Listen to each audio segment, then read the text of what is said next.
I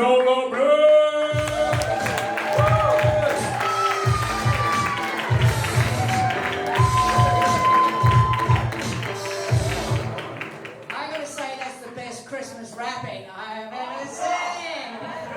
Woo! Hi everybody, how you going? We're all looking forward to Christmas. Give me a hoy. Hoy! Anybody not looking forward to Christmas? Give me a boo. Oh good, not just me then. I tell you who's not happy. Mr. Trump. I don't know whether you heard it when you were coming in the car. I heard it just coming in the car tonight. Big news. Trump's had a fucking heart attack. There is a God! Had a heart attack. And it was really, he didn't die, unfortunately. Not all wishes come true. But they had to give him a heart transplant. And the only heart that was available was a pig's heart. It was going really well. Then the pig woke up and rejected him. I would if I was that pig, but anyway. So happy Christmas to everybody. I'm looking forward to it. It's that one time of the year when we all think it is such a great idea to get all the family together to celebrate. Yeah? Woo! And then we get together and we realise why it's such a great idea to do it only once a year. 11 o'clock, Auntie Maureen's out there. She's got the Prosecco. She's having a laugh. She's such a gal, you know, never since the divorce. By 4 p.m, she's slagging off the bitch that stole her husband. It's the Uber driver that used to bring the burgers. The trouble was she gave him a double whopper with everything and he was gone. By almost 5, she's snotting into the warm Prosecco. Oh, I love you. I don't see Auntie Maureen anymore. She's such a downer. I don't do Christmas. I had a terrible Christmas once, a couple of years ago. Oh, man, I spent a whole Christmas Day in hospital, right? Went to hospital, straight into theatre. A couple of hours of, the worst day, honestly. I thought I was going to die. But it was my own fault. By 1 o'clock, I'd had a baby. I should have known better. Brought it on myself. I had a baby on Christmas Day. And the nurses were saying, oh, isn't that wonderful? It's just like Jesus. I said, not really. I'm not a virgin. And unlike Mary, I know who the father was. Just not where he lives. So I thought it would be nice if I could name my baby Jesus. So I looked it up. And you know, in Australia, there's about 99 names that you can't call your child. They're register of names. And it starts off, I picked out a couple of the special ones. There's cyanide. I don't know anyone who would want to go in and register that as a name, but many. Cyanide, dickhead, obvious. Bastard, which is strange because sometimes appropriate, you know.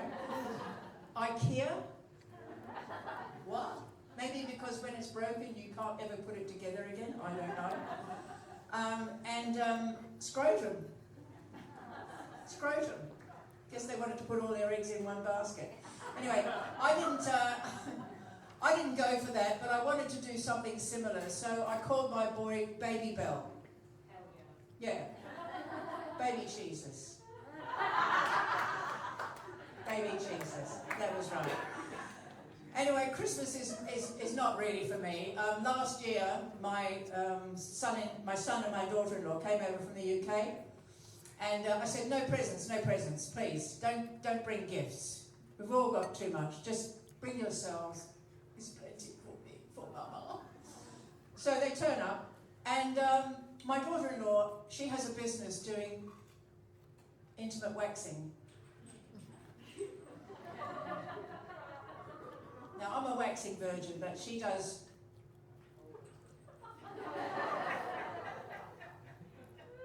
everything. And she said, what I'd like to do for you, Nola, she said, I'd like to give you an intimate wax. I said, that's really kind of you, Samantha, but I think it would make things quite difficult over the dinner table later on. She said, I know. She said, we've got this new thing that we do. It's very popular. She said, I'll bleach your asshole. I said, please don't do that. I won't recognise him. Who wants an albino husband anyway? So, have you had it done? I didn't even know you had hair around your arsehole, but then I've never done any of that sort of thing. Eating arse. Oh.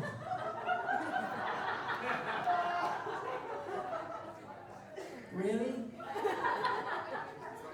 I love chocolate, but there's a line. There's a line. There is a line. Anyway, so Christmas. So it's a time of year we all, you either love it or you hate it, but I've got this son who just blames me now because he doesn't have a proper birthday. As if it's my fault. He's always been in a hurry. He wasn't supposed to be there till January the 10th anyway. So he's out there and he's been the bane of my life ever since. He's been responsible for my lack of pleasure for the last 40 years. It's a war zone down there. It's just, he was a big baby. Oh fuck, it's a big baby. So that's why when people talk to me about anal sex, I said anal sex, never ever. Never on my word, because, you know, I don't know. I tell you girls, if there's anybody who's you're intimate with and he wants to have anal sex, that says more about the size of his penis than it says about you, okay? Get me? Just say no, Bubs. Because mine is going to stay for something really, really special. Like when I die, they're going to put it in a little, glass case, and it's going to put anus intactus, because the way the sex life of kids is going, it's going to be the only one. I'm going to donate it to the Natural History Museum. And the kids are going to go, what's that, Daddy? And he's going to go, oh, that's a tight bumhole dying. And, oh. It's like sometimes I think about Bonnie Blue, and I think, when she grows up, if she ever does, she grows up and her grandchildren say to her, what did you do when you were young, Rowan? What's she going to say? I took it up every hole, I'm getting a light. I didn't realise I'd gone so fast. So I was just going to tell you, my husband, I'm going to give him something he's been asking for ages for Christmas. No, not a blowjob. I'm no good at those. I'm always afraid that I either blow it out of all proportion or I bite off more than I can chew. I'm going to send him to Switzerland on a one-way trip. Yeah, he's getting volunteer-assisted dying. He's been asking me forever, I hope I die before you, darling. And I just said, bingo! Happy Christmas, everybody. I'm in Nola.